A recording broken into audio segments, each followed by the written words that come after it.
Did Philip Sidney write Love's Labour's Lost?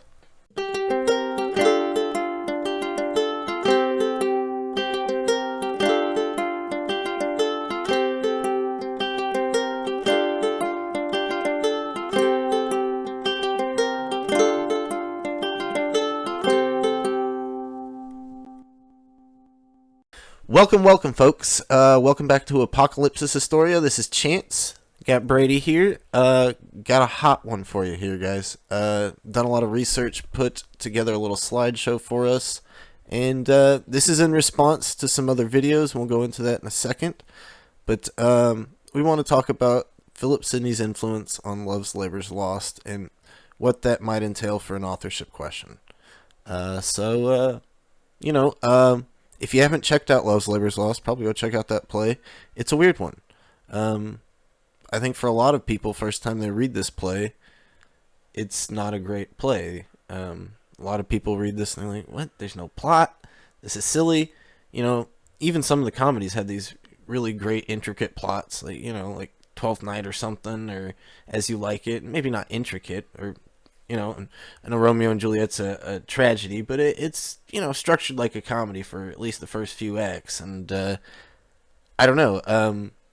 Love's Labour's Lost doesn't seem to have any of that structure on the surface. It's kind of almost whimsical and mask-like. It's almost dialogue-like, almost like somebody's just writing a dialogue of what people are doing, but heightening it to a poetic degree, and kind of like I think it makes me think of like a Plato dialogue. It's just characters going back and forth or whatever. Absolutely, and that may segue into some of the stuff we're talking about, and feel free to make some comments along the way if you see some provocative stuff while we're talking.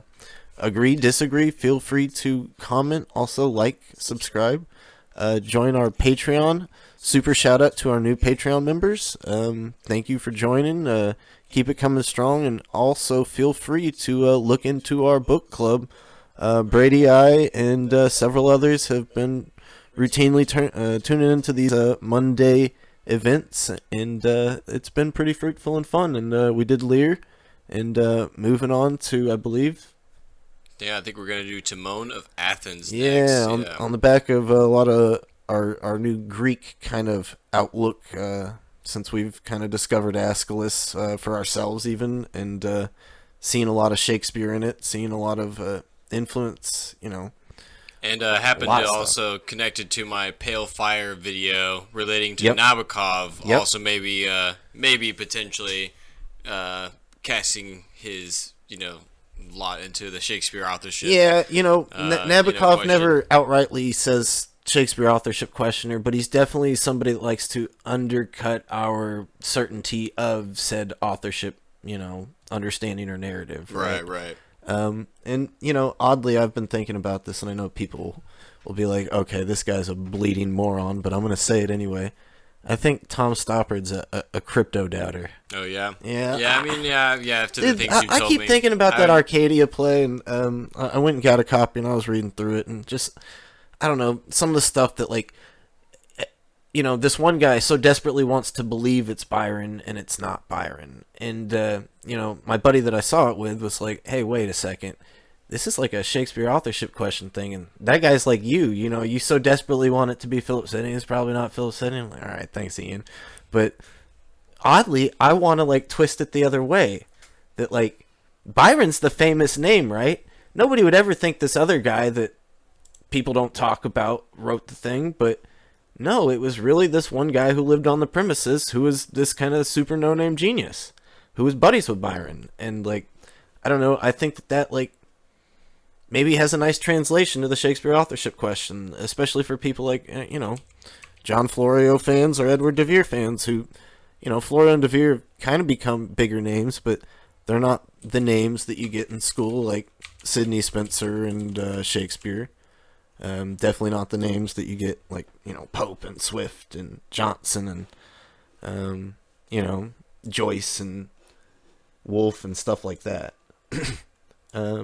And yeah, if you guys haven't checked out Arcadia by Tom Stoppard, it is apparently one of his best plays, if not his best play. And, it is a lovely little play. And, of course, can't help but notice the name Arcadia overlaps with Sidney's Arcadia, and I'm absolutely sure it's very influenced by it in several ways. But and for people that are not familiar, this is also someone else who wrote other Shakespeare tangent, well-known stuff like Rosencrantz and Guildenstern. So, and Shakespeare in Love. So yeah, he's definitely in the Shakespeare scene. This is not his first go-around at maybe this. But one of the other funny little, and if we like to kind of play games with names, and we've sort of spotted out in the Shakespeare game, what's the name of the park that's in this play? Sidley Park. Sidley Park, so it's like Sydney, but an L instead of an N. Yeah, maybe nothing, maybe something, but it's a good name. It's a little cherry on top if it ends up being connected or not. Yeah, right? And of course, maybe Tom Stoppard's not an actual Shakespeare doubter, but like, I don't know, so much of the Shakespeare stuff that he engages with, it's like highly fictionalized, and I don't know, he seems to understand Sidney's defense of poetry. Like, I don't know, I get that idea, and I don't know, he's willing to play with the uncertainty of Shakespeare at the very least. And I don't know. I'll leave it at that, because that is not what we're talking about today. We are talking about Love's Labour's Lost, and we're not really doing analysis on it. Just want to throw Sidney's hat in the ring, and we can go ahead and start the slideshow here if you want, Brady. I do want to say before we start that, going on what I was saying earlier, that when you first read Love's Labour's Lost, it's like, what is this? But I think so much of Love's Labour's Lost is cryptic and enigmatic, and that's, literally brought up in the text. That's like actual textual stuff in the play. No egma. So that said, like, if you can get a basis for maybe what these things are referring to, or get a referent for them, the play may make more sense. So historical context may unlock a lot of stuff in a play like Love's Labour's Lost. And so maybe the authorship question matters more with a play like this. I don't know if that's a fair thing to say. I know we all want to say it matters the most with the best plays. We care most who wrote Hamlet or Macbeth or Romeo and Juliet, right? But I don't know that those things necessarily give more or less bearing on the play, at least at the same percentage that it would with Love's Labour's Lost, where, like, without some kind of authorship reading into this play, you're sitting there wondering, or, not even authorship reading, but context, historical context, social context, political context, literary context. What's the literary scene like when this is being written? And I think without a good basis of that, this play is just kind of weird and out in the ether. But as soon as you start to look at it, maybe not in this Shakespearean beautiful plot with all this heightened language to give out this characterization, and you read it much more as like a work of poetry expressing philosophical ideas and dialogue, with a lot of wit and comedy and euphuistic stuff like alliteration and oxymoron and paradox, and just a lot of that kind of, for better or worse, early 1580s kind of stuff, which, if you guys have watched some other stuff or read some other stuff, there are people that want to date it like that, and I think there's good reason for it. And so maybe getting an idea for that stuff starts to unlock it. And so, as such, let's go ahead and start this slideshow. Okay, who wrote Love's Labour's Lost? That's what we're all here talking about. Okay, yeah, Shakespeare, but, who is Shakespeare? At least who is Shakespeare writing Love's Labour's Lost? If maybe the plays are written by different hands, who knows? But I want to say this video is dedicated to two awesome SAC thinkers on YouTube, Mariana at Resolute Florio and Claire at Context Shakespeare. They're awesome. I'm going to talk about them more. Also, super shout out to our Patreon members. Okay, basic facts. Love's Labour's Lost. The earliest printing of Love's Labour's Lost dates to 1598. It's actually one of the first, or the first, to have Shakespeare's name on it. This is what it said. It said, "A pleasant conceited comedy called Love's Labour's Lost, as it was presented before Her Highness this last Christmas, newly corrected and augmented by W. Shakespeare." Notice it's not the hyphenated Shakespeare. This looks closer to the Shakespeare name, but it's by W. Shakespeare. We don't get a William or a Will.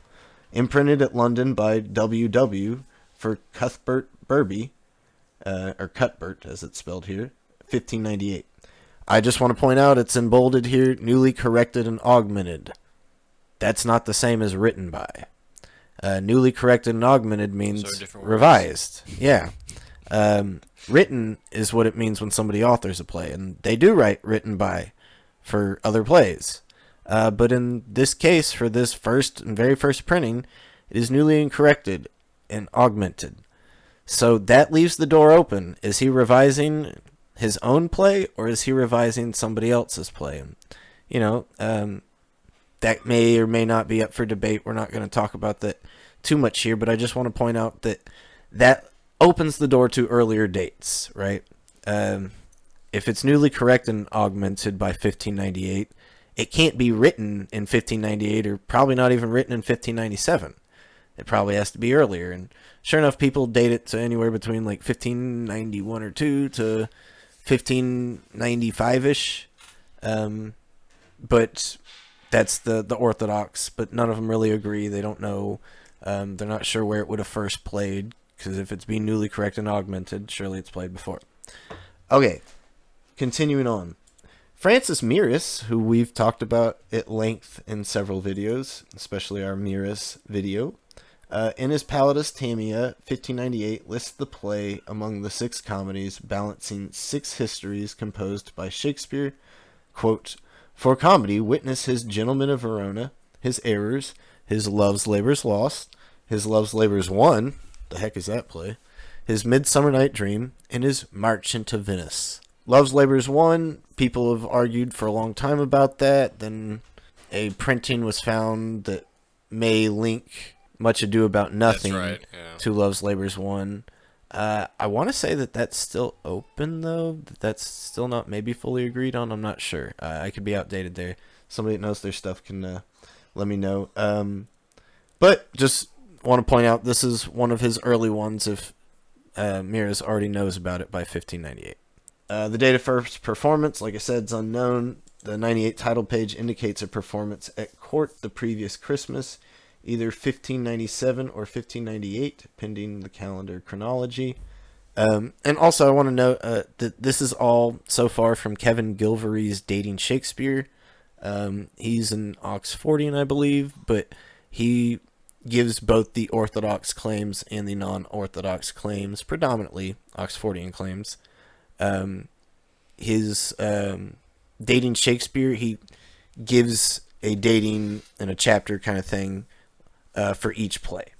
And so you can go on the Oxford Shakespeare website and go look it up, and you can just click each play and go read what he has to say about each play, and he's just compiling basically what's been said by the Orthodox. Along with Midsummer Night's Dream and Tempest, there seems to be no single literary source for the plot of Love's Labour's Lost. I find that interesting because especially Love's Labour's Lost and Midsummer Night's Dream, those are the 2 that really get lumped in with John Lilly, but I myself have wondered about the Tempest.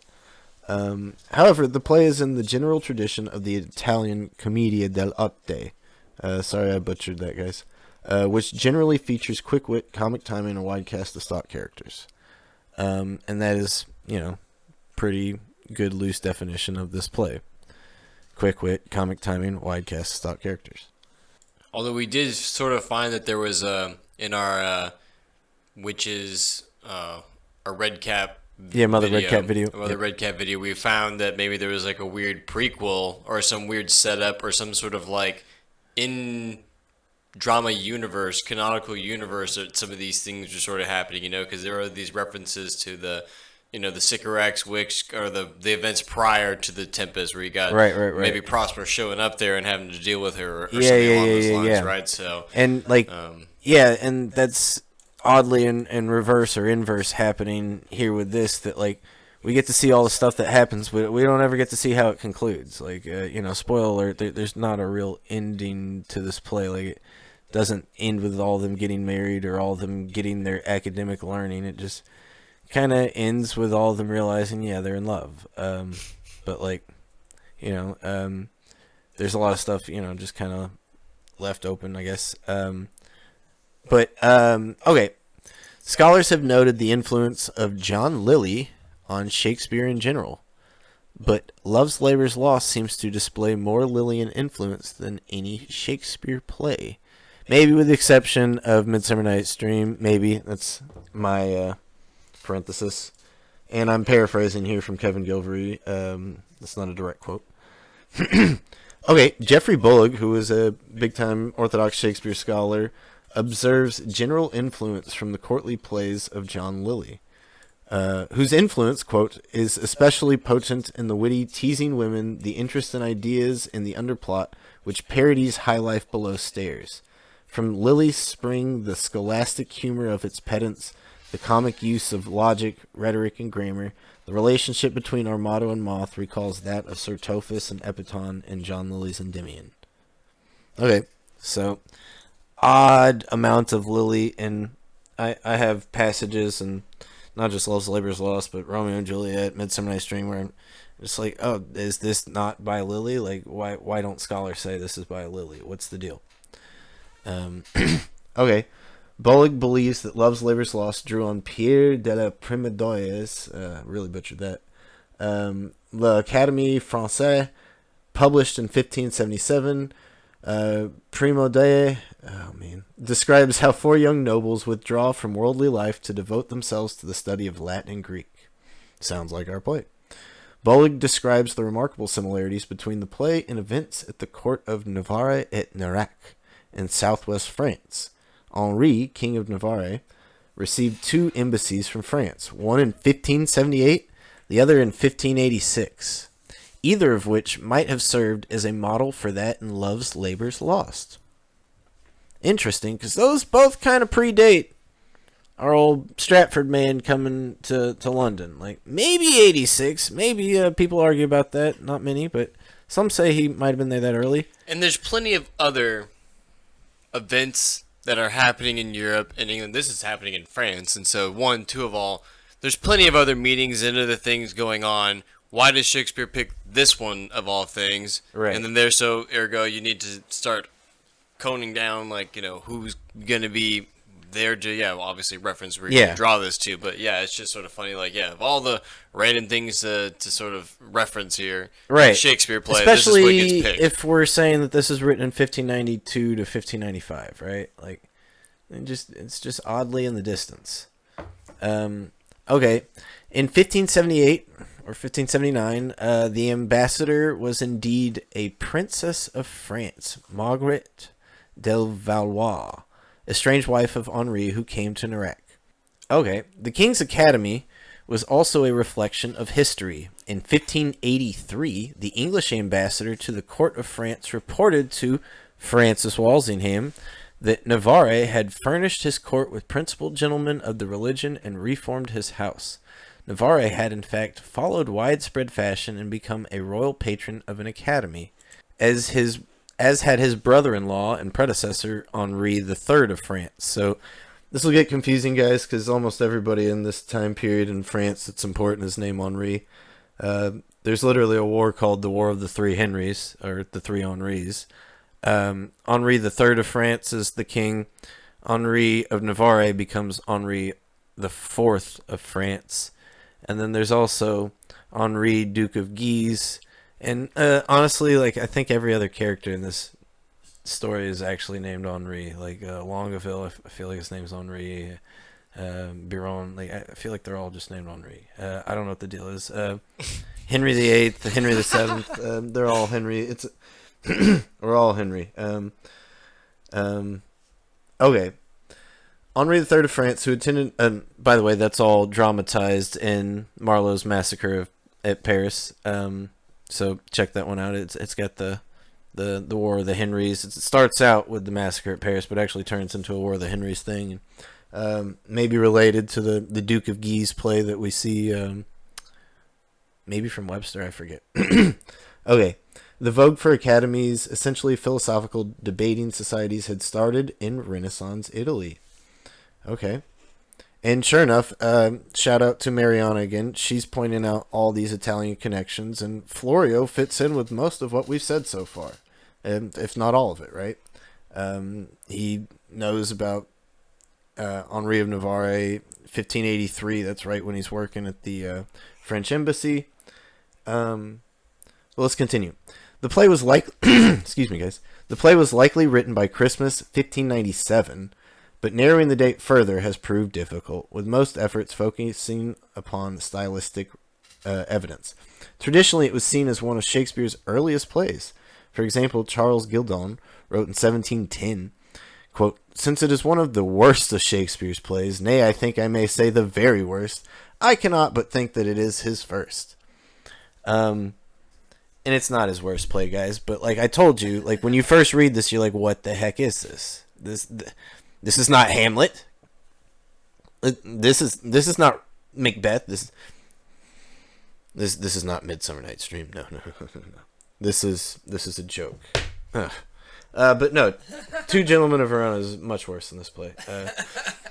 And you know, if you can crack it, maybe it means the world. Who knows? For much of the 18th century, it tended to be dated to 1590 until Edmund Malone's newly constructed chronology in 1778, which dated it to 1594. In his 1930 chronology, E.K. Chambers, and these are the big wig guys, like Edmund Malone, E.K. Chambers, these are like the guys. These are like the Mount Rushmore of Shakespeare scholars for people, you know. In 1930, E.K. Chambers found the play to be slightly more sophisticated than Malone had allowed for, and dated it further to 1595. Not sure how much I like the idea of sophisticated versus not sophisticated, dating it to 94 versus 95 if Richard III's already out by 93. So I don't know what that does for me, because Richard III's like uber sophisticated. Like that thing's, it's mind blowing. So like you know, and also just that kind of thinking clearly ignores revisions post Shakespeare retirement, you know, whether by Shakespeare or another hand or whoever. Like you know, like just be clear, you know, if you're going on the 1598 printing, you know, then okay, I get it, can't be too much more. But if you're going on folio, you know, so I'm sure they're going on 1598 printing, but still, like not to bring up a whole can of worms, but there may be other plays getting dated to the date they are that maybe shouldn't be accepted on that date. Like, shout out to Romeo and Juliet. We'll save that for our next show. But, okay. Today, most scholars tend to concur with a date of 1594 to 95, and the play is often grouped with the lyrical plays. Richard II, Romeo and Juliet, A Midsummer Night's Dream, because of their prolific use of rhyming. These four plays are argued to represent a phase of Shakespeare's career when he was experimenting with rhyming iambic pentameter as an alternative form to standard blank verse. Richard II has more rhymed verse than any other history play, 19.1%. Romeo and Juliet more than any other tragedy, 16.6%. And Love's Labours and Midsummer Nights more than any other comedy at 43 and 45%, respectively. And that's a ton of rhyming, guys. Like, you don't get a lot of rhyming in some of the later stuff. And also, those are the exact plays. Those are the exact plays that people talk about with Samuel Daniel. When the whole Samuel Daniel mystery, those are the exact plays. And remember, Samuel Daniel is, despite what Ben Jonson said, he's maybe the great poet of the era. Like, you know, I know everybody gives it to Shakespeare, but like, dude, like, yeah, the sonnets are that great, but Venus and Adonis, overblown. Ugh, overblown. Same with Rape of Lucrece. They're fun, they're great. They tell these little stories, but like, I don't know, Samuel Daniel, like his sonnets, oh man, they're I'm a big Samuel Daniel fan, guys. So and I totally see it all throughout Richard II, especially Richard's famous monologue, you know, for God's sake, let us sit upon the ground. Talk of kings and epitaphs. Like, that's Samuel Daniel territory, guys. Like, you know, yeah, kings and epitaphs, knights and paladins. Yeah. Right. Okay. So, some issues with the Orthodox view. And this isn't maybe saying that they don't acknowledge it. It's just saying issues. So, maybe some of these are acknowledged, maybe some aren't.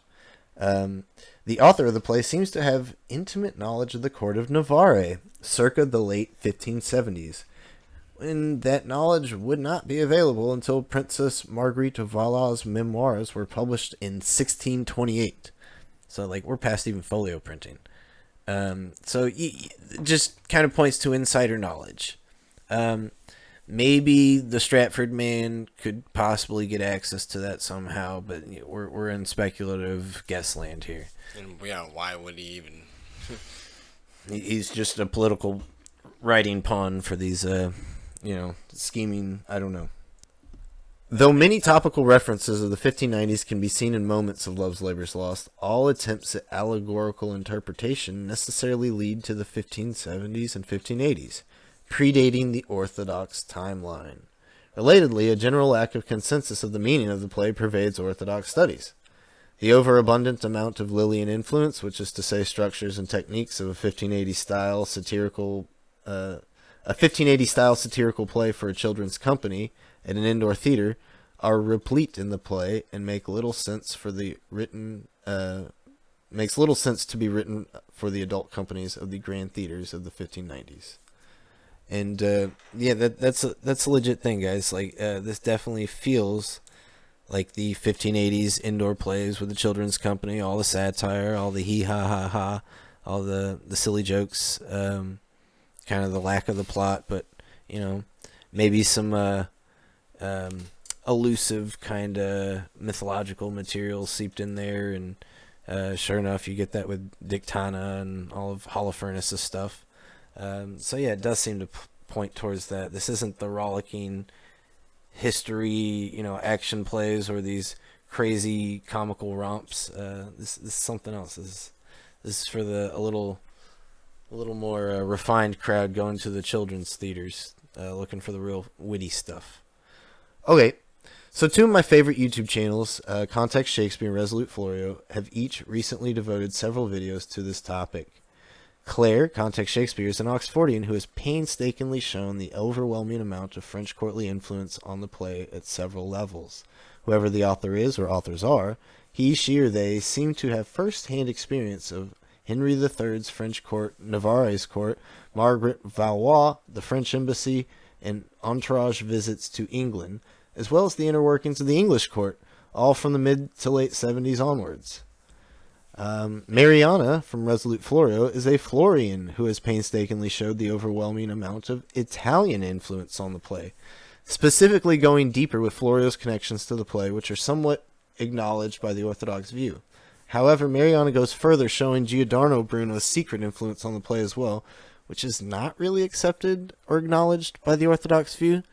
And she goes further than the Orthodox view on Florio and showing that, like, guys, I don't think that this is just Florio influenced the play. I think he's writing, at the very least revising this play, because it's got hallmarks of him all over, and it has so much Italian that it's hard to say that any Englishman could have got their hands on this Italian and understood this Italian.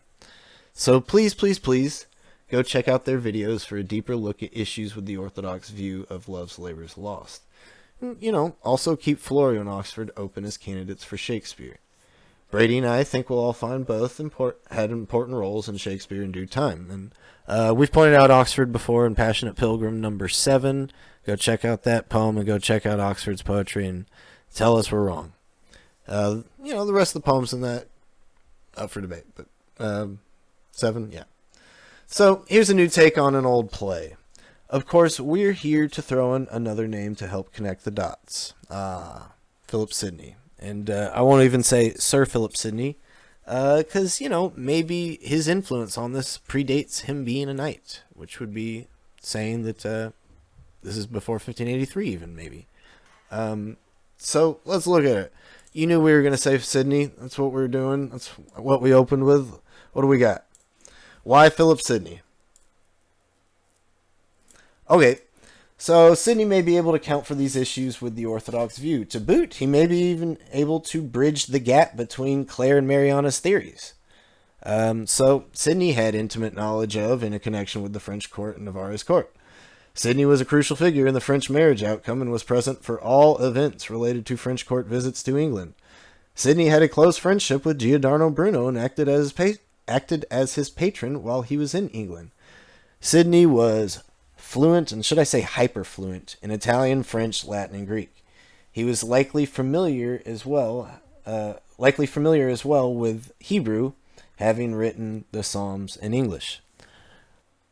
And indeed, many scholars have noted an affinity between Love's Labour's Lost and the works of Sidney. Don't believe me? You just wait. Okay, so the editor of Art and Shakespeare from 95 to 2020, Henry Woodhousen, had his own particular view of the play. And, you know, the Art and Shakespeare is nothing to shake a spear at, guys, like that. That's big-time printing. Quote, it draws on a range of Sidney's writings and develops some of the literary and artistic problems which exercised him. So, which is to say, this play is thinking about all the same stuff that Sidney is thinking about and all the stuff that kind of bothered him with, you know, literature, aesthetics, and philosophy in general. Interesting. Okay, quote, its riches are bound up with Shakespeare's appreciation of Sidney's achievement as an imaginative writer. It's like go back and watch our Shakespeare for Dummies, and I have it, and Shakespeare's reading it himself. You know? It's literally what it is, you know. And you know, just we're gonna get into this more as we go on, but let's go ahead and get the monkey out the bottle here. You Oxfordians that so desperately want to say that the only Sidney we get in Shakespeare is lampooning and parody, it doesn't sound like what we're talking about here. And yeah, I know Woodhousen thinks that, you know, Stratford wrote Shakespeare, but Woodhousen still seems to understand this play at, you know, a pretty deep level. Okay. Shakespeare, quote, is showing that he has mastered Sidney's writings and that he can overgo them. Okay, there you go, Oxfordians. Are you back on board now? So it's like Shakespeare is literally evolving. Spiritual successor, you know, or yeah, evolving. Follow up, like the maybe even, you know, offspring, right? To get to our sonnets. Okay, the play seems to challenge theories, and this is a quote, which Sidney expounded in the defense of poetry. Well, there you go, Brady. You're not crazy. Henry Woodhousen says the same thing. Holofernes has a counterpart in the schoolmaster Rhombus in Sidney's short play, The Lady of May. Okay, so we've brought up Lady of May in defense of poetry already. That's interesting. Okay, so there's two different Sidney works. It's not just like one Sidney work. Quote, and this is now from Austin Gray and not from Woodhousen. It is supposed by some that here Shakespeare is sketching from real life, that Don Armado in the flesh was a certain fantastical Spaniard, Height means called, Antonio Perez, and that Holofernes and Sir Nathaniel are memories of the Vicar and the schoolmaster of Stratford-on-Avon. As a matter of fact, they are no more than the typical clown parts written for the ordinary progress entertainment, and they have strayed into the play from the Italian Commedia dell'arte. They are old friends, the braggart soldier, the pedant, and the clerk. Sidney was the first man to introduce any of them, so far as we know, into a progress entertainment. When Elizabeth visited his uncle, the Earl of Leicester, Robert Dudley, at Waltham in 1578, he regaled her with a play entitled The Lady of May, in which much fun was made of Rhombus the pedant, who, with the villagers, came to welcome the queen with a confused and bombastic speech, half English, half Latin. Just like Holofernes, guys.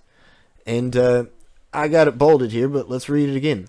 Sidney was the first man to introduce any of them, so far as we know, into a progress entertainment.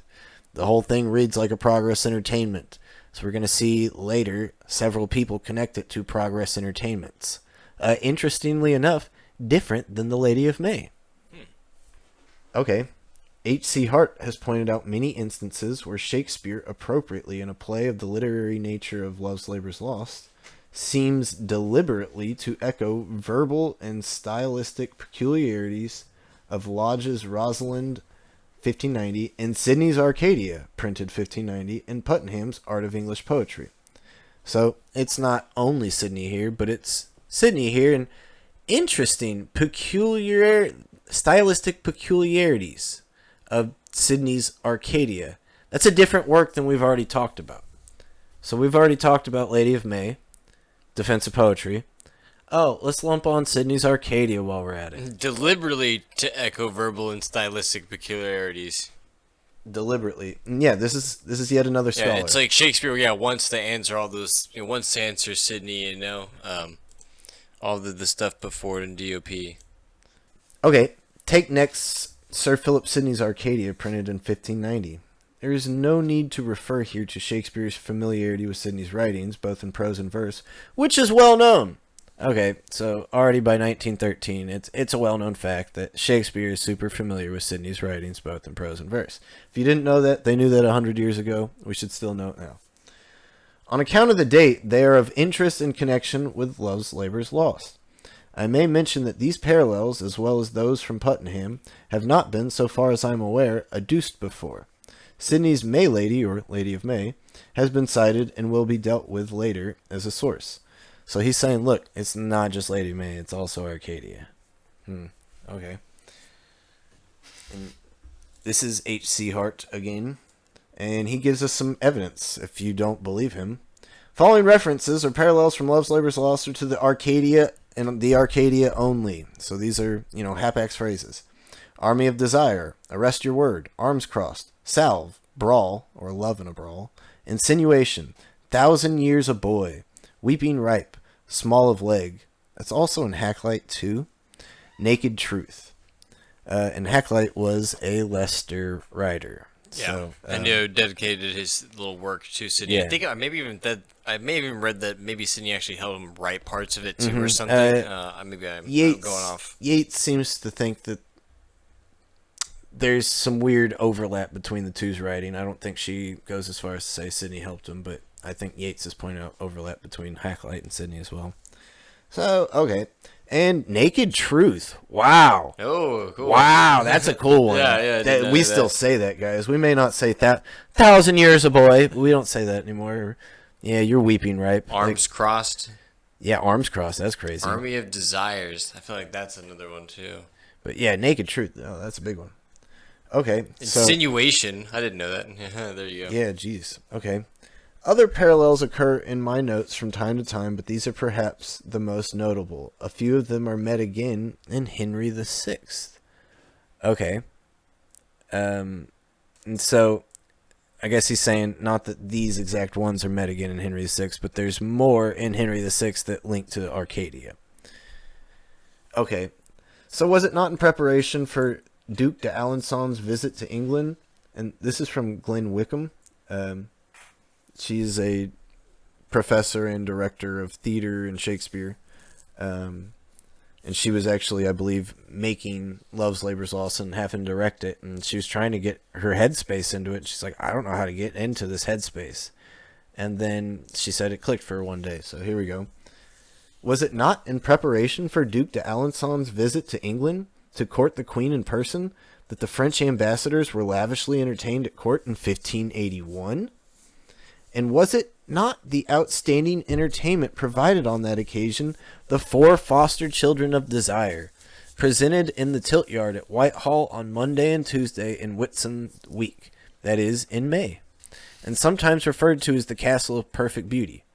And were not the sponsors or possible authors of that entertainment Sir Philip Sidney, Sir Fulk Greville, the Earl of Arundel, and Lord Windsor? And I've read several essays on that and about the authorship of that, and people seem to think it's pretty much all Sidney. A few people, wild card, think that John Lilyghost wrote it. But there we go again, this weird Sidney Shakespeare Lilly overlap. And the Earl of Arundel will come up again later. This is not the one, I think, but it's the next one who gets his hands on working on other parts or revising another version of the Arcadia later on, right? It's one of the other Arundel dudes later on, I think, in the 1600s. Possibly. I know Earl of Stirling, William Alexander does it, but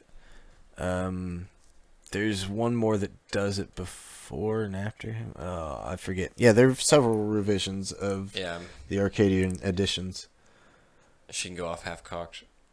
But there are Arundel connections. Because I want to say, Arundel's the one that gets his head cut off in 1595. Right. Philip Howard. Yes. Okay, this is also still from Glenn Wickham's essay. I hope others may find themselves drawn, as I do, to seeing in the Four Foster Children of Desire of 1581 at least one source for Love's Labours Lost. A source, moreover, which once read and understood, serves to make production of this elaborately artificial and elusive comedy a far less daunting task than it formerly seemed to be. So she's like, okay, even if you don't buy this malarkey about Four Foster Children of Desire, like, if you're trying to shoot or perform this, direct this, just go read it. It's gonna help make this click. And I find that super telling, because this is one work that we know for sure. Like, I know we've already mentioned Lady of May and Defense of Poetry, but, like, you know, Florio edited the Arcadia, so saying the Arcadia, we don't know. And Oxfordians have said that, you know, so much of Defense of Poetry is influenced by Oxford that, you know, maybe that's and Lady of May, that nobody's read that. That's, you know, that's some little short thing, but, like, I don't know. Here we go, guys. This is a legit, you know, Progress Entertainment, and it's only by Sidney. There's no Florio or Oxford attached. Oxford was not present for this. So, just saying, we're in Sidney's ballpark with yet another work. Like, what other works do we have left? What other Sidney are we forgetting here? There's the other one where the next one, but that Oxford is in the one where he has the the armor piece with the tree. Okay. The Yggdrasil tree. So there's one where they are together. The golden tree tilts. But like, what's the narrative of that? Yeah. The whole thing is the Oxford faction looks like it's sort of having to kowtow to Leicester, acquiesce to Sidney. Yeah. And there's that, but, like, what big Sidney thing have we not talked about? Astro. We haven't seen any talk of Astrophil, so, okay. Maybe, you know, we've had some other Sidney works, but it's not every... Oh, never mind. Love's Labours Lost, I've already suggested. And this is from Neil Goldstein's Love's Labours Lost and the Renaissance Vision of Love. So Love's Labours Lost, I've already suggested, is a uniquely English treatment of the vision of love born in Renaissance. A major aspect of English poetic practice in the 16th century is the denigration, or at last the questioning, of the spiritual nature of love. So it's the breaking apart of the Petrarchan, you know, paradigm. The same kind of questioning of spirituality in love and the same kind of tongue-in-cheek treatment of Petrarchan commonplaces are to be found in Sidney's Astrophil and Stella. The renunciation of artifice, and that's a direct quote, which one critic writes is shared by Sidney and Brown, tells just part of the story. Brown is a vehicle for doubt and cynicism, but he does not stand alone. Like Astrophil and Stella, Shakespeare's play seems in its entirety a vehicle for the discarding of the higher ideals of another age.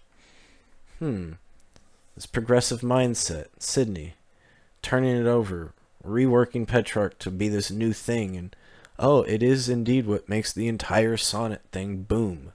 You don't get Astrophil and Stella printed that you may not see Shakespeare sonnets. You don't get Samuel Daniel's Delia. None of that happens. It's all in the back of his stuff being printed. It is Brown, and this is continued from Neil Goldstein, it is Brown, after all, who calls for the direct apprehension of wisdom's light. Quote, "Small have continual plotters ever won, save base authority from others' books." The line recalls Sidney's, quote, "Loving in truth and fain in verse, my love to show," in which Astrophil rebels against adopting the conventional phrases of other sonneteers for a description of a Stella. The lesson of his muse is to refer instead to the Platonic idea of his beloved engraved in his heart. Quote, "Fool, said my muse to me, look in thy heart and write." And continue from Goldstein. Quote, the poems of the courtiers are of interest. They provide an illuminating contrast to Shakespeare's own sonnets. Browne's and Longaville's are rhetorically rather than metaphorically based. For Longaville, vows cannot win against the heavenly rhetoric of his lady's eye. The breaking of his earthly oath is the winning of a paradise. Browne's poem hinges upon a series of conditional clauses. It is argumentative in structure, less like Shakespeare than it is like Sidney. What the fuck? Excuse my language, but what? He's saying, this line from Shakespeare, it sounds more like Sidney than it does Shakespeare. And that's from the Browne character. So to go back to Claire, if you go watch her videos, she goes into the allegorical structure, and she gives a pretty good argument on the back of Eva Turner Clarke that, look, Browne is Oxford. That's our Oxford, okay? And Longaville, that's Sidney, okay? And sure enough, we get this Longaville sonnet that's really pretty darn good. And talking about his lady's eye and the heavenly rhetoric and all that, sounds pretty Sidneyan. But he's like, no, but Browne, that's the character that writes more like Sidney than Shakespeare. Is that Oxford or is that Sidney? Furthermore, if you go watch Mariana's going to say, what, Oxford is Browne? No, that's Bruno. That's why Browne means brown and Bruno means brown. That's why it's not Byron or Biron, which means cowherder. So why the name change? Well, it's Bruno. But I would like to say that Sidney is putting himself in as the Bruno character and spoofing Bruno, saying this is what I would do in your shoes kind of thing. Okay, maybe that's too much. Let's see. And it culminates in a kind of celestial praise of the Lady Rosaline. And celestial, there we go. Astro, star, heavenly. Our motto states, assist me, some extemporal god of rhyme, for I am sure I shall turn sonnet. Defies wit, write pen, for I am whole volumes in folio. Astrophil had it in, quote, you that do search for every purling spring, that Estella contained folios in herself, that there is no need to borrow the words of others to sing her praises. Quote, but if both your love and skill, your name you seek to nurse at fullest breadths of fame, Stella behold, then begin to indite. In our motto, Shakespeare treats with open ridicule a notion that Sidney, through the persona of his agonizing doubtful lover, handled with tongue-in-cheek. So that's where Shakespeare's maybe overgoing Sidney, going a step further. Okay, this is from Louis Adrien Montrose's Folly and Wisdom Hatched. Quote, the sheltered world of the French Academy moves purposefully toward its own disruption, which is contrived precisely to enable the now disciplined youth to put into action what they have learned.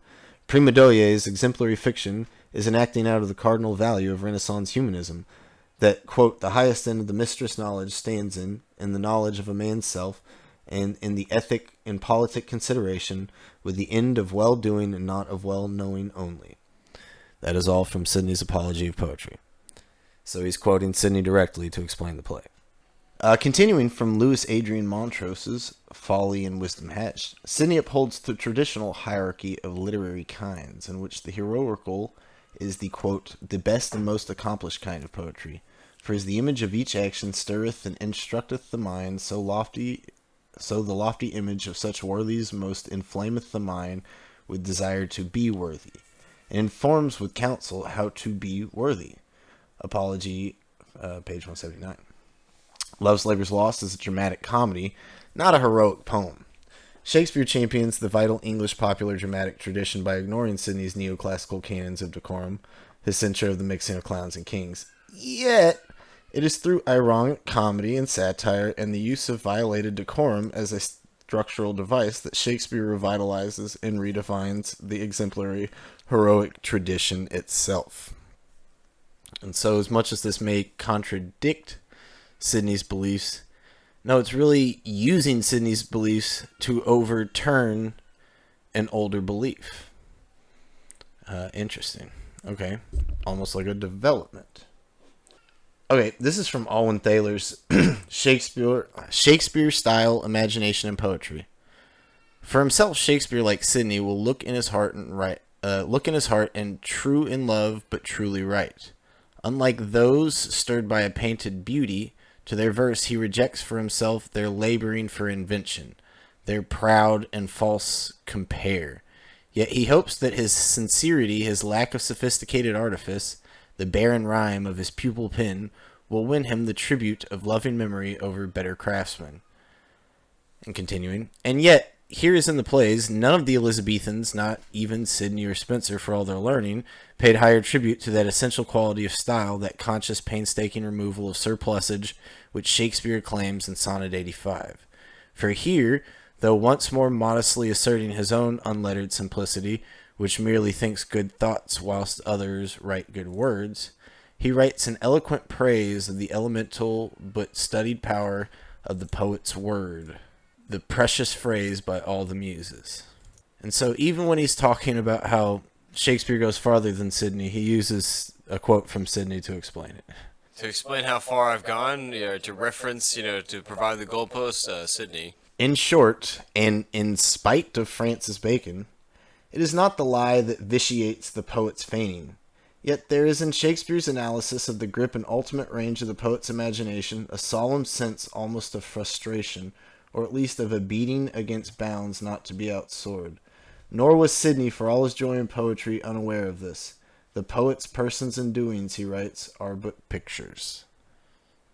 So there we go again, using Sidney to explain Shakespeare and saying in spite of Bacon. That's what Heininger also says too. Yep.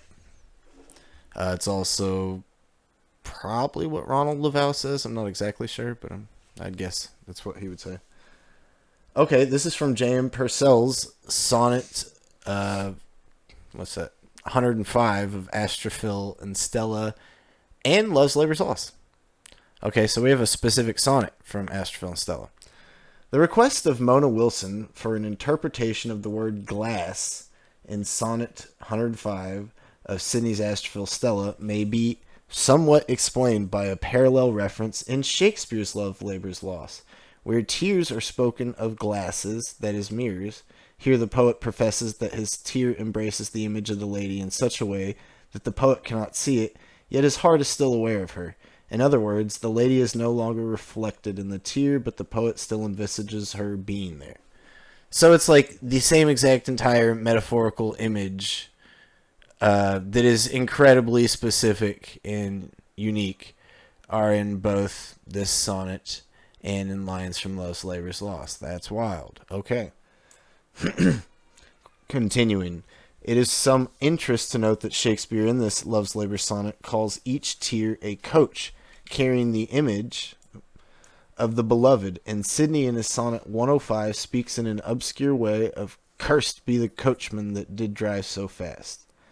Whether Sidney is using the exact same figure as Shakespeare or not, at least the coachman has Stella in his care, an idea analogous to Shakespeare's that the lady's image is carried in a teardrop like a lady in a coach. Interesting. And let us not forget that John Webster is supposed to be a coachmaker's son. How's that relevant, Chance? Keep up. Keep up. Okay, this is from Bobby Ann Rosen's 1953 essay, Love's Labour's Lost. Quote, in their very attempt to retain hold upon life, the king and his companions, as Brown alone understands, are cutting themselves off from it, from love and the beauty of women, from all those simple, sensuous pleasures of the world which have prompted the establishment of the Academy in the first place, by making the, quote, too much loved earth more lovely, and the thought of its loss and death so unbearably grim. That quote, too much loved earth more lovely, where's that from? Oh, Sidney's Defense of Poetry. Okay, she continues onward, saying, often beneath ornament and convention, the Elizabethans disguised genuine emotion. Brown's love for Rosalind is as sincere as Philip Sidney's for Stella.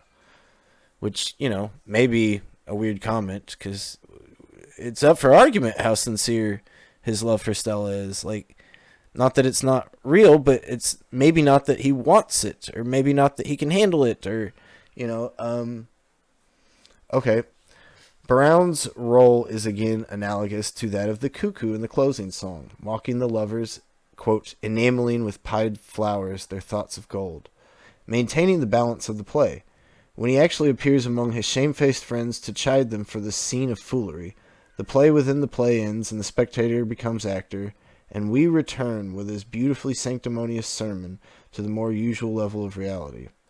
But this enameling with pied flowers their thoughts of gold, that's not from Love's Labour's Lost. That's from Sonnet 3 of Astrophil and Stella. So, just interesting how several scholars here just seem to have to quote Sidney to sort of explain and exemplify the ideas that are present in Love's Labour's Lost. This is starting to become a Ship of Theseus, where you take all of Shakespeare's passages being somewhat original, and it's all being like, well, this is just a Sidney homage, and this other piece is a Sidney thing, and this piece up here is also a Sidney thing, and so. Yeah, I thought you were gonna say drinking game, like, all right, Sidney drink, like, and that's what it felt like researching this. I'll be honest. I wish I could say I did a lot of hard work, but like, literally, like 100 I could have made this twice as long. Just had to kind of skim through them and find the best quotes, and it's like there's so much out there. So continuing though, for the English prototypes of the 4 male characters of Love's Labour's Lost, and this is from Eva Turner Clarke's study on Love's Labour's Lost. This is the big one that Claire is using as a base source. It's not the only source by any means. Claire goes deep and wide, but it is a big Oxfordian text, and this is her saying, look, so much of this points to Oxford. But let me quote some stuff from her. We then turn to the leading courtiers who accompanied Elizabeth on this progress. And this is the 1578 progress.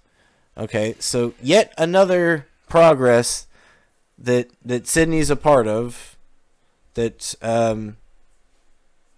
he's there for this French marriage. Like said 1581, we got Lady of May. This is a different 1578.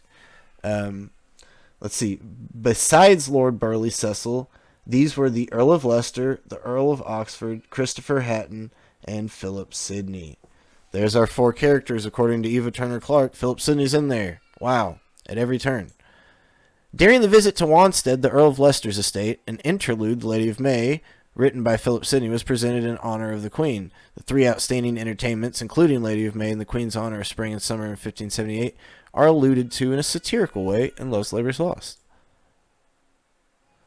Quote, in the blend of sophister schoolmaster and rhombus, the wordy schoolmaster of Sidney's Lady of May, we have a character eminently suited to satirize the Duc d'Alençon.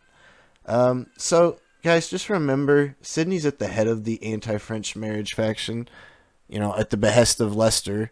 Sidney's the one that literally writes giant essay to Queen Elizabeth direct. Says, hey, don't marry this guy. It's a bad idea. Something that could have literally got him killed, and he did it anyway. Sidney risks his life and limb to write a letter to the Queen, circa 1579, persuading her against the marriage. Yeah. So, also, let's remind ourselves that Florio may not have much sway on that. And if he is, he's doing it at the behest of Leicester. But Oxford, for all intents and purposes, would not want to spoof Duc d'Alençon unless it's much later. Seems to me he's pro-marriage the entire time until maybe in 1580 or 1581 he turns. But if she's dating it to 1578, no, Oxford's still on board. So why would it be satirizing the Duc d'Alençon if it's Oxford? I don't know. Continuing, quote, Hubert Langet, writing to Philip Sidney, said of William of Orange, quote, I do not believe there is among the great men of Christendom a wiser man than the Prince of Orange. Let us now read Nathaniel's remarks, who seems to be modeled on Orange. And shows that he's, just this really learned, smart guy, wise. Maybe to the point of parody or spoof. But here's the thing. That letter was to Philip Sidney, Philip Sidney's the one that super interacts with William of Orange. He literally goes there. And if it's not him, then it's also Dyer. Too, yeah, Dyer and Greville. Sidney Circle people. I'm glad you brought that up. Maybe I have it in here, maybe I don't. No, I don't, because I made this video before I got my hands on the Dyer's Hand by Alden Brooks. And, oh god, I didn't tab the page. I'm such a clown. But, I'll find it later. I'll put it in the comments. Sorry, guys. But I'll paraphrase. He says that at one point, the Earl of Leicester wants to send Philip Sidney to the William of Orange up in the Netherlands to be there for his big wedding. And at some point, maybe it's the baptism of his kid. Either way, it's something really, really big. And at some point, Philip Sidney is still traveling around Europe, and he's like, dude, I don't think I'm going to get there. And so Leicester sends Dyer. He says, okay, Philip Sidney can't go. Edward Dyer's going. Edward Dyer gets sent there. But turns out Philip Sidney's able to go, and Fulk Greville ends up going there too. And so the three of them are all there at William of Orange's baptism or wedding, or forget which one. The boys are back in town. And on their way out, they stop in Brabant. Brabant is a city in Belgium or France, but Brabant is quoted directly by Brown in Love's Labour's Lost when he's talking to Rosalind, and he says, "Didn't I dance with you once in Brabant?" And then she says back to him, "Didn't I dance with you once in Brabant?" Did Oxford go to Brabant? Because I'm pretty sure these boys did. And sure enough, if we add in Francis Walsingham, who I believe was maybe also present at the end of that, that's our four guys, right? Or perhaps maybe it's Wotton. I need to look into that. Because maybe that's our four characters, and maybe Longueville is Greville. That's what, yeah. Maybe Dumaine is Dyer, you know? And Brown, is that Sidney? Is that Sidney in the guise of Bruno's philosophy, or the mocking of Bruno's philosophy? Might make sense. And then, yeah, Walsingham would be our Ferdinand of Navarre, right? I don't know. Maybe not. Maybe that's crazy. Maybe it's crazy talk. But yeah, the Brabant thing. Okay, a book was presented to the Queen, perfumed gloves to Leicester, Cecil, Oxford, Hatton, and Sidney, all accompanied with Latin addresses and verses. The absurdly long word honorabilitatudinatabis was surely inserted as a hit at the long words of these Latin addresses. And I didn't put it here, but Eva Turner Clarke goes on to show an example of one of these ridiculous, immense, long Latin addresses. And which one did she show? Did she show the one that was addressed to Oxford or the one addressed to Leicester? No, she showed, as an example, the one addressed to Sidney. That's the one that had the particularly ridiculous, long Latin in it. Now we're moving on to another big shot. So moving from Eva Turner Clarke to another awesome hotshot lady in early Shakespeare studies, Frances Yates. She says, quote, "The romantic figure of Sidney must have left its mark on Shakespeare's imagination, who must have been intensely interested in the craftsmanship of Sidney's sonnets, which were the first, and except Shakespeare's own, the most famous of the great Elizabethan series. I believe that distinct traces of Shakespeare's interest in Astrophil and Stella can be detected in Love's Labour's Lost." Okay, so whether this is Florio or whether this is Oxford or Bacon or whoever, it seems to be, according to Yates, homage, response, whatever you want to say, to Sidney's Astrophil and Stella.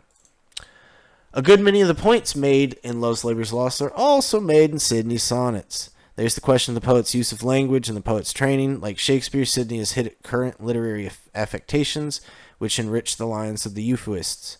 This bizarre borrowed wealth costs too dear for Sidney, and he attempts no more than to copy nature. Quote, "Sidney's argument in Astrophil and Stella is in essence the same argument as that developed in Love's Labour's Lost. The play mocks the unoriginal phrase-maker, the euphuist, the Petrarchist, and finally forswears the, quote, taffeta phrases, silken terms precise, three-piled hyperboles, spruce affectation, figures pedantical, which fashion demanded. Nature, not art, must be the poet's inspiration, and he must look into his heart and write." Okay, so she's double-quoted Sidney here, because that taffeta phrase, the silken terms, that's directly from Astrophil and Stella Sonnet 5. But, of course, she's paraphrasing Sonnet 1 at the end there. So, just for her to unlock Love's Labour's Lost, you got to look through Sidney's lens. For Eva Turner Clark, to understand the historical context, you got to go look at where Sidney's been. For so many of these people, they're saying, for Glenn Wickham, she's like, look, I get paid to be a big shot theater director, and I have to put on this play. I'm supposed to be some Shakespeare genius. I'm a professor at this stuff, and I am struggling to figure out how to make this work, how to make it cohesive, how to make it entertaining, how to make it feel like this is the quality of Shakespeare you should expect. And she said, oh, boom, I went and read something by Sidney, opened up the world for me. Okay. And it was a different piece than all the rest of these people were saying. Okay. Yeah, Sidney is the Rosetta Stone of a lot of this stuff, and I've sort of been saying this at the end of my last essay, where the more Sidney I read and the more Shakespeare sources or the supposed sources that you would find out, it's just like, yeah, the real trajectory between these ideas in the stuff in Shakespeare to someone sort of like putting it forward first, or at least laying the groundwork for these sort of conversations. It makes it where Shakespeare's not so wholly popped out of the head like Athena, right? Yeah, oh, great use. Okay. Moreover, as in Shakespeare's plays, so in Sidney's sonnets, the conflict between art and nature goes deeper than the matter of literary style. It involves also a conflict between philosophical studies and the study of the sweet world, between learning and love.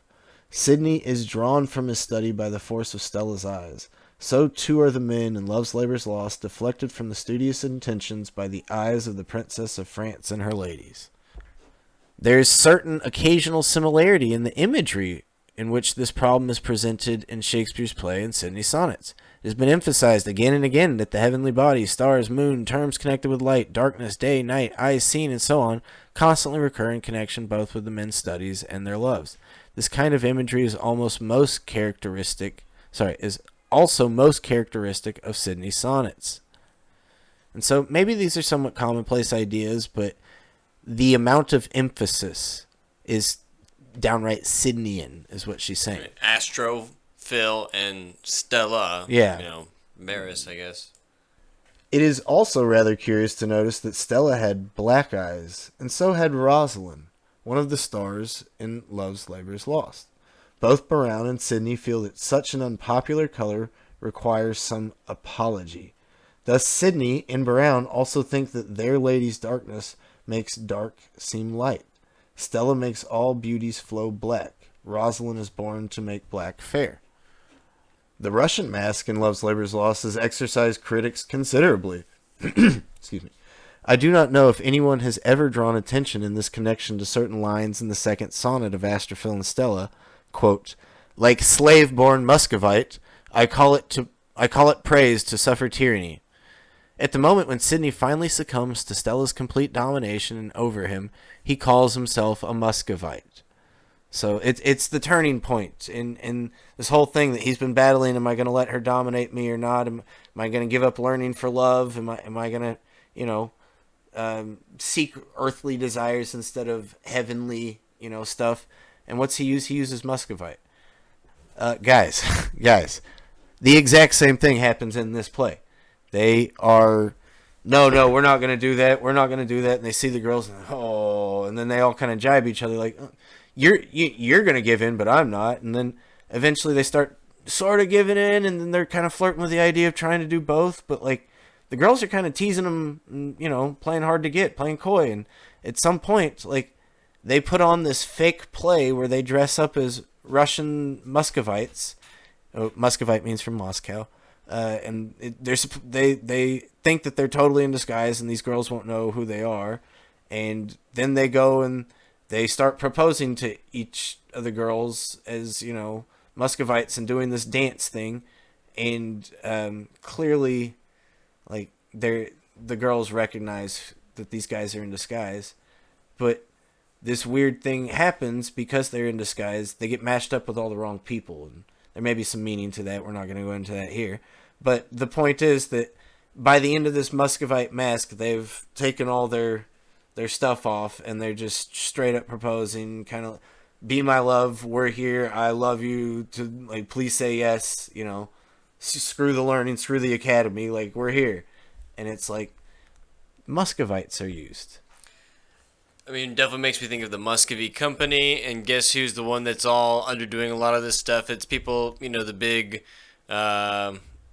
geographer guy. It's John Dee. It's like Lester and all these people sort of setting up this Dutch East India Company kind of feel going on, right? The Muscovy Trading Company. And so it just seems like, and then John Dee is known for like sending his son Arthur and doing like a big deal and doing a bunch of stuff over there in this particular area too. So of course we've documented at large length. The John Dee Sidney connection. Yeah. So. Which, if you're not familiar, like it's deep and large. Deep. And, Sidney's more connected to John Dee than anybody else you want to throw in. Please. Another point which bears Sidney influence out is that when the men appear in their Russian disguise, the first words uttered after their arrival are, "All hail the richest beauties on the earth." To which Boyette rejoins, "Beauty's no richer than rich taffeta." When one remembers how Sidney played on the word rich, meaning rich, Stella or Penelope Rich's hated married name. And, I can hear Oxfordians like, Waugh's way ahead of you on that. Waugh already pointed out that Penelope Rich is the Dark Lady, and Edward de Vere's getting Henry Wriothesley to bang her so that he can have a bastard son that he'll act like it's his own so he can have an heir, and all this wacky stuff, and that's really where maybe his real son comes from. And it's not too weird since Henry Wriothesley may be his actual son that he got by banging the queen, and that's not that weird, just because, remember, Oxford may be the son of the queen too, so all that lines up, and it's like, okay, and I know Waugh doesn't maybe endorse all that, but if you combine enough Oxfordian theories, you can get there, and I'm sure at least one person out there will sign on board for all that I just said. But for me, I've always been a little especially more and more recently, but I've long been suspicious of Waugh, maybe not as a whole, but Waugh's take on the Dark Lady for sure. Because Penelope Rich, that's Sidney territory, and I'm sure she had other flings, and she gets with Charles Blunt Mountjoy, and she marries Robert Rich, but like, for all intents and purposes, if we're looking at literary stuff, like almost all of Sidney's writings, like obsessed with putting this Penelope Rich stuff in. And I know there's Mary Sidney people that want to say that maybe that's actually talking about Mary Sidney, and there's this encoded cover of using Penelope Rich to stand in for the Stella, but it's really Mary, and the Stella Maris thing. But even so, or maybe I don't buy it, or if I did, even so, what is all the Penelope Rich stuff? Why all the Penelope Rich stuff with Philip Sidney in particular? And let us remember Penelope's dad, Walter Devereux, the Earl of Essex, his like dying words or dying wish, like, please make sure Philip and my daughter get married. Doesn't happen, and that's because of Leicester, and I don't know, maybe that may have some bearing on our reading of Shakespeare. At some point, maybe we need to more deeply look at Sidney's relationship with his uncle. It may not be all 100% yes, I'll do whatever you say, uncle. There may be some kind of, or maybe Philip and her just had this crazy cool platonic relationship, and there's some other figures. Maybe Philip's gay, or Philip's into his sister, or Philip's just, one of these bopping fling boys that just goes from girl to, like, maybe Sidney's just actually so into poetry that he doesn't go in for that stuff. Like, I'll think about it and write about it instead. Like, who knows? Okay, almost done here, folks. Thanks for sticking around, trying to keep this one a little shorter than usual. Okay, so here's our conclusion, guys. We didn't get a chance to look at all the connections to the 1590s, which there's plenty and abounding, and that's a good reason why our Orthodox scholars date it to when they date it to. But we're not really trying to look at 1590s here. We're trying to look at what are the original sources of this play, and where, like, these original sources, they're not just literary, they're social and historical, and the Stratford man doesn't have that context.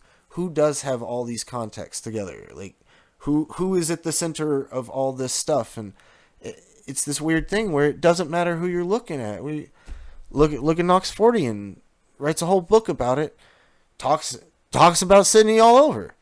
Okay, go to this Florian.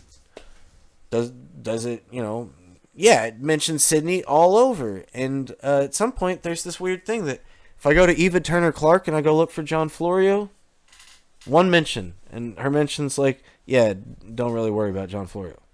Okay, she's not really interested. Doesn't see much reason to attribute this to John Florio. At least not the original stuff, not the first go over. Maybe Florio touches it later, but not the first go over. Okay. What's Frances Yates say? She's talking all about Florio. Does she mention Oxford? Not a once. Not a one. No mention of Oxford in that book. And so it's like, it's this weird thing that Sidney's mentioned like 60 plus times in each. Maybe upwards of like 100 times in Yates. But like, what's going on here, folks? Why can we talk about this without talking about Sidney? And at the same time, as much as I'm saying that, that's all these people that are looking deeply into the play. The rest of us on YouTube are floating around watching all these videos and not much talk of Sidney. And so I do want to give Claire and Mariana a shout out because at least in the part 2s of each of their videos, they do mention Sidney. So, Mariana points out that Sidney may be part of this Shakespeare machine. I think she's right. Claire's interested because she's like, hey, still think that Oxford's maybe writing all of this or most of this, but I'm seeing more than just Sidney parody here. I'm seeing a closeness, and I'm seeing a lot of Lester ideas. And if you watch all her videos, she mentions Lester a lot. So I don't think she's going to be able to, and I don't want to speak too much for her, but I don't think she's going to want to or be able to fully latch on to this Lonian idea that Oxford just wants to kill everybody in Leicester or Sidney faction. Like, I think maybe there's some deeper thing here that we're getting tricked by. A lot of the stuff we're getting is from Folk Greville. So maybe folks putting in, Smokescreen.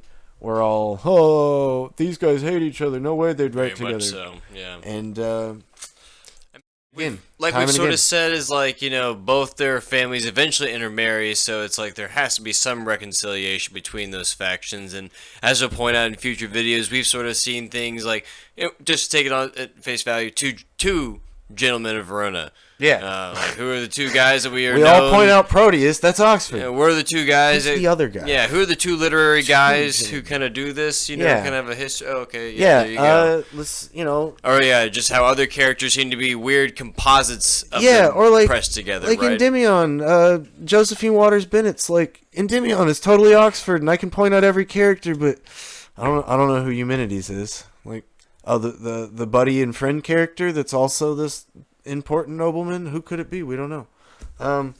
Or Romeo and Juliet. Yeah, Romeus turning to Romeo, E.O., Edward Oxenford. Romeo, it's Oxford. Who's Benvolio, guys? Benvolio.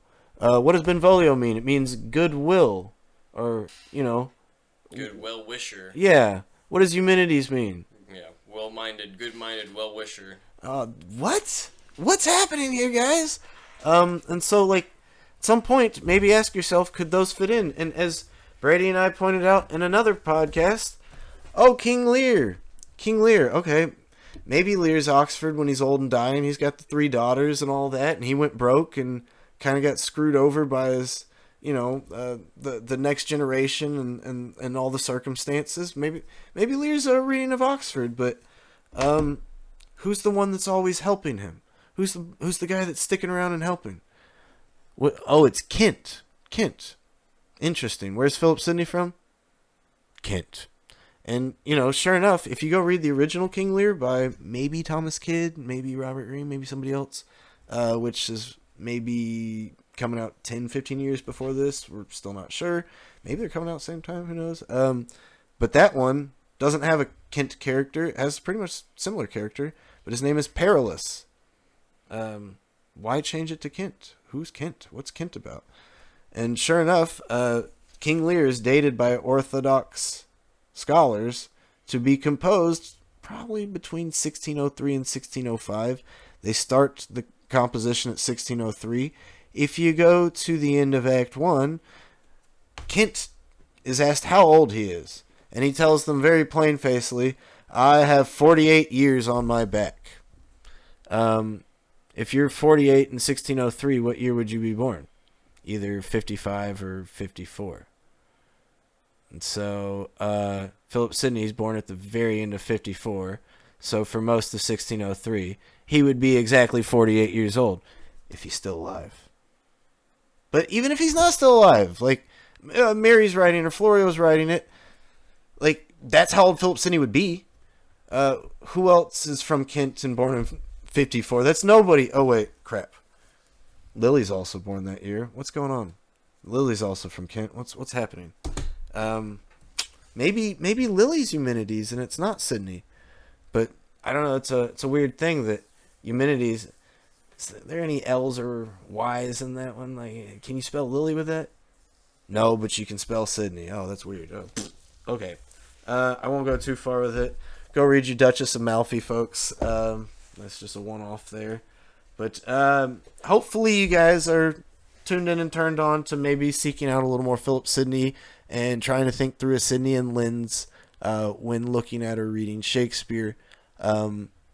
Whether you're a Florian, an Oxfordian, or Baconian, Marlovian, Stratfordian, group theorist, just keep an open mind to maybe any and all these people, but especially Philip Sidney, who hasn't been historically on the SAC radar. Has Sidney been studied in droves? Yes, but has Sidney been studied in reference to maybe authoring Shakespeare's plays? Almost not. Like one guy, and then now people like Brady and I, or people like Lisa Quattrocki Knight, Harvard professor of psychology, or David Richardson, which I don't think he's out and out a full Sidney authorship guy, but he's a Mary Sidney guy big time, and I don't want to put words in his mouth, but I wouldn't be surprised for him to say, yeah, some of the original stuff maybe by Sidney, and she's working it over. So there are people starting to come on board and get there, and if you guys, a lot of you Oxfordians, have tuned into the Shakespeare Oxford Fellowship recently, they just dropped a bunch of videos from their recent seminar, and 4 of them dropped. 3 of them are about Sidney, or directly or indirectly. Lisa's talking how Sidney is the fair youth in the sonnets. That's weird. David Richardson's talking about how Sidney is Adonis and Venus and Adonis. Okay, wow. And then we have Matt Hutchinson, who's an Oxfordian, who's talking about Penelope Rich and how she is the basis for not just Sidney sonnets, but maybe just about all sonnets from the Elizabethan period, but it's all on the back of Sidney's precedent. And you can't get away that obviously we're talking about Penelope Devereux, and this has to do a lot with Robert Devereux, I would imagine, and the whole Essex Rebellion. Like, what does this all really mean? At some point, she's maybe, the homecoming champion of that faction, and to parade her is to symbolically parade your stance in alignment with the faction. And, like, maybe it's for everybody, or maybe it's just for kind of people in the know or seeking out that kind of political agenda in the literature. But, yeah, she's definitely a symbol for this Essex faction beyond just being this light and love. But, like, here's the thing is that, yeah, like, that can definitely be argued the case for the late 90s, but, like, as early as the early 90s, yeah, he's coming up, and he's definitely sort of replaced Sidney because Sidney's died, but, like, something has to prop him up and help him get there big time. And I think maybe a lot of Shakespeare is maybe working towards that idea. And so it's like taking these ideas that are already previously abounding in Sidney Circle and Leicester Circle, and it's reworking them towards Essex ideas, and which aren't going to be that different, but they're going to be more topical to the 90s and 1600s. And just at some point, it's the same circle going over and over. And, like, if we want to say Oxford's doing that, that's fine, but we have to get them into this circle, and we can't argue these outside the circle, but writing for the circle. That's a weird thing to do. And then if we want to argue he's in the circle, we can't really argue too heavily that he's at odds with everybody who founded that circle, right? So that's something that we're going to have to work through. But I think, like, our best bet to try and make heads or tails of how, Oxford would have connection with Lester or with stuff like Bruno, we got to talk about Philip Sidney. If we want to understand how Florio's getting access to all this insider trading information that high-ups like Lester and Queen Elizabeth are dealing with, maybe it's when he's hanging out with his buddies Sidney and Bruno. Like, at some point, Sidney is kind of just a nexus for this web. This web of authorship candidates. Like, let's just go through the candidates real quick. Marlowe from Kent may have been a page, or probably was a page, in the Sidney household. At Penthurst. Okay, all right. Let's talk about Samuel Daniel or something. Like, Samuel Daniel works for Sidney Herbert, comes up through the Herberts and Sidney. Okay, let's Dyer. Oh, that's Sidney's mentor. Greville, Sidney's best friend. Oxford, Sidney's rival. John D, personal tutor. Yeah, family friend. Sidney's tutor and life teacher. At some point, Essex, that's Sidney's protege and heir. Rosley is Essex's heir and best friend, and the other thing is Rosley, when he's growing up at the Cecil household. Sidney would go and stay at the Cecil household when he was younger, but he'd also do it when he's older. If he's visiting that part, like, maybe not stay for weeks on end, but he'd visit. So he knows Rosley, and plenty of people have said that Rosley and Essex are just trying their best to become the next Philip Sidney. That's what they want to be. What other candidates can we name? Like, Sir Thomas North. Dennis McCarthy's whole argument's that North actually writes for Leicester's Men. We don't have documentation of that, but we don't know exactly who's writing for Leicester's Men, and North's a pretty darn good idea. But, we're back at Leicester, and that's Sidney's uncle, and if anybody's writing plays for Leicester, there's no better guess than to say Philip Sidney. Is he doing it often? Is he doing it all the time? Is he doing the whole thing? I don't know. That's up for debate. But anytime Leicester needs anything else written, it's Sidney. So why not the plays too? Okay. Bacon. Bacon is Sidney's other protege, buddy, best friend. In 1581, him and Sidney are both in Parliament together. Or maybe I got the dating wrong on that, but no, that sounds right. Because Bacon's only 19 at the time.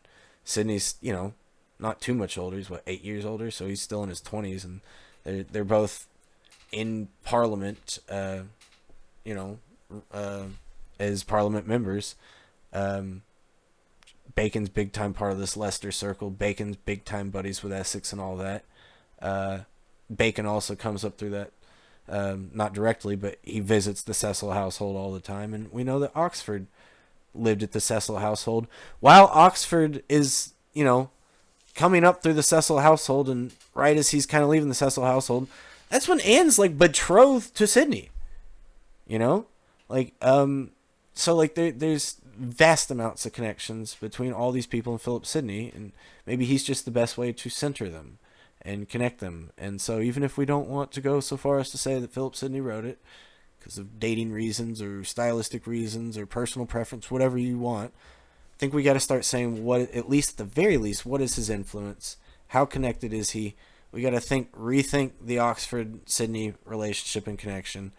And I think we need to, understand when we're talking about Florio, yes, he is Italian. He has Italian as a native tongue. But we also need to realize Florio never went to Italy. We also need to realize Philip Sidney and Edward de Vere totally did. Edward de Vere came back this totally Tuscanized Florentine dude, which is exactly where, Florio's from. And so it's they're both fluent in Italian. They're both hyper fluent in Italian. At least they love Italian.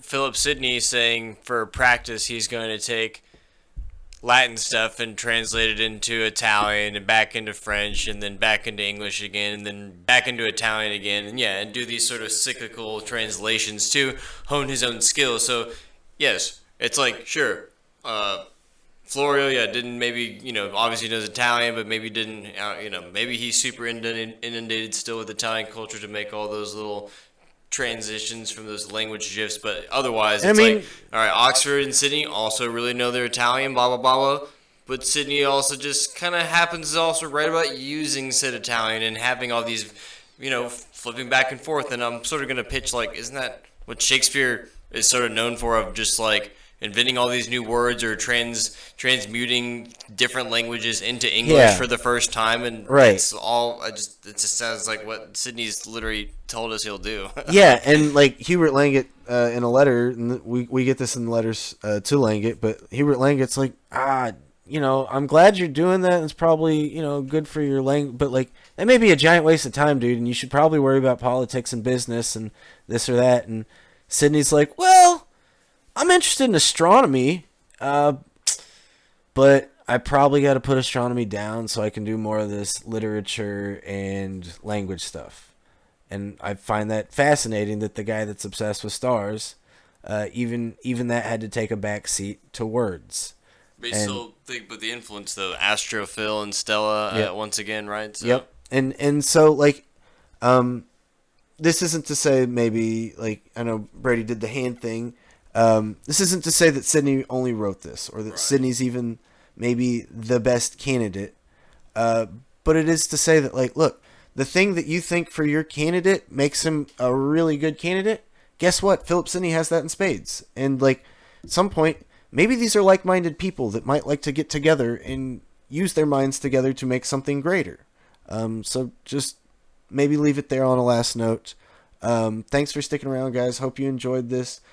Claire, Mariana, thank you again for y'all's videos. Keep it up, keep it going, guys. Go check out their channels and go subscribe. Like, Mariana's starting to pop off, and that's awesome. But we need to keep that train going.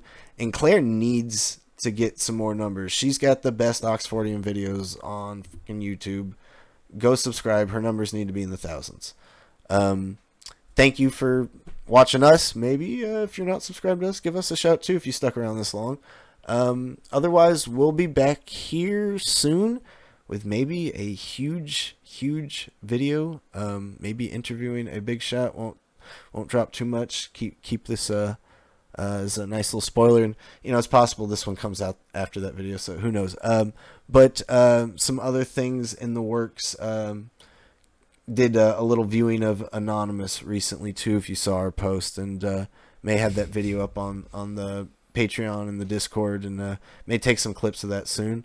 Brady and I also went to the Texas Ren Fair and did our little trivia game as we did last year, and may have some footage of that soon, because that's always a lot of fun, and there's some pretty funny interactions this year. Other than that, guys, go start reading your plays, go start reading your commentary. Come read with us. Come join the Patreon if you want to support our work. And you can come hang out with us on once a week for at least half an hour to discuss whatever our reading schedule is for that week and whatnot. So Timon of Athens coming up this here end of December 2024.